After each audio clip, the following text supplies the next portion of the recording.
রান্নাঘরে চলে এসেছি আবার একটা নতুন রেসিপি নিয়ে। দেখো আজকের নদীর বাটা মাছ, একে কেউ বলে ফারসা মাছ, কেউ বলে তারাই মাছ। আমি ঠিক জানি না কে কী বলে, আমাকে কমেন্ট করে জানাবে। আমরা জানি এটা তারাই মাছ। আজকের এটা নিয়ে এসেছে বাজার থেকে, এটা রান্না করছি, আমি তোমাদের সঙ্গে শেয়ার করছি। গ্যাসে কড়াই বসিয়ে দিয়েছি, কড়াইটা আমার ভালোভাবে গরম হয়ে গেছে। আমি তারাই মাছটা রান্না করার জন্য একটা আলু নুন হলুদ মেখে রেখেছিলাম আগে থেকে। একটা দুটো বেগুন নিয়েছি, আমি কেটে পরিষ্কার করে নুন হলুদ মেখে রেখেছি। আমি আগে একটা তেলে ভেজে নিচ্ছি, হালকা করে ভেজে নিচ্ছি।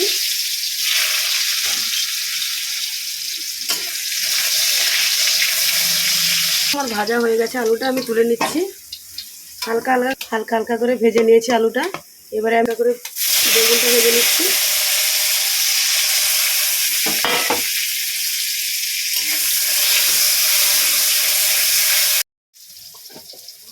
বেগুনগুলো আমার হালকা করে ভাজা হয়ে গেছে, আমি বেগুনগুলো তুলে নিচ্ছি।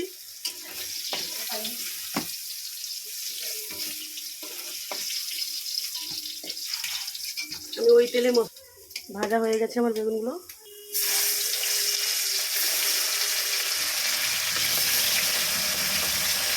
এক এক করে মাছগুলো দিয়ে দিচ্ছি, উল্টে নিয়েছি, দেখানো হয়নি। দেখো কত সুন্দর লাল লাল করে ভেজে নিয়েছি।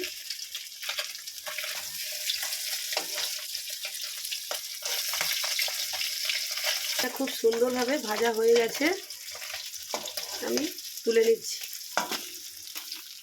আমি আবারও ওই তেলে আর বাকি মাছগুলো দিয়ে দিচ্ছি।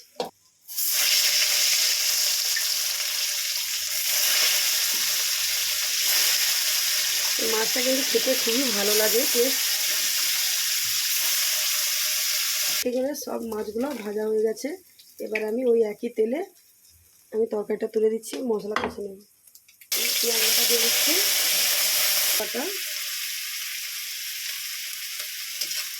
কিন্তু কিছু বেশি মশলা ইউজ করছি না, হালকা মশলা দিয়ে আমি আজকে মাছের ঝাল করে দিচ্ছি। লঙ্কার গুঁড়ো, জিরা ধনে একসঙ্গে আমার পেস্ট হয়ে আছে, আমি দিয়ে দিচ্ছি। অল্প করে জল দিয়ে দিচ্ছি যাতে মশলাটা নিচে না লাগে।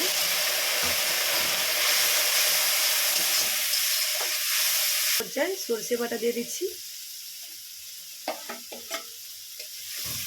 ভালো করে কষিয়ে নেব এর সঙ্গে। আমার মশলাটা খুব ভালোভাবে কষানো হয়ে গেছে, দেখো তেল ছেড়ে গেছে। এবারে আমার ভেজে রাখা সবজিগুলো আমি দিয়ে দিচ্ছি।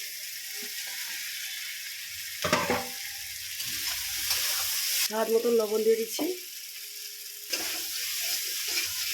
দেখো কত সুন্দর লাগছে দেখতে, খুব সুন্দরভাবে সবজিগুলো কষানো হয়ে গেছে, তেল ছেড়ে গেছে, দেখতে পাচ্ছ বন্ধুরা। আমি এই পর্যায়ে জল দিয়ে দিচ্ছি। দেখো বন্ধুরা, আমি জল দিয়ে দিয়েছি। ঝোলটা ফুটে আসলে আমি মাছ দিয়ে দেবো। আমার ঝোলটা খুব ভালোভাবে ফুটে গেছে, আমি সব মাছগুলো দিয়ে দিচ্ছি। আমি চিরা কাঁচা লঙ্কা উপর থেকে দিয়ে দিচ্ছি। ঝাল তরকারি, আমি গ্যাসটা অফ করে দিচ্ছি, নামিয়ে নিচ্ছি। দেখো দেখতে কত সুন্দর হয়েছে, খেতেও খুবই সুন্দর। প্লিজ বাড়িতে একবার আমার স্টাইল ট্রাই করো।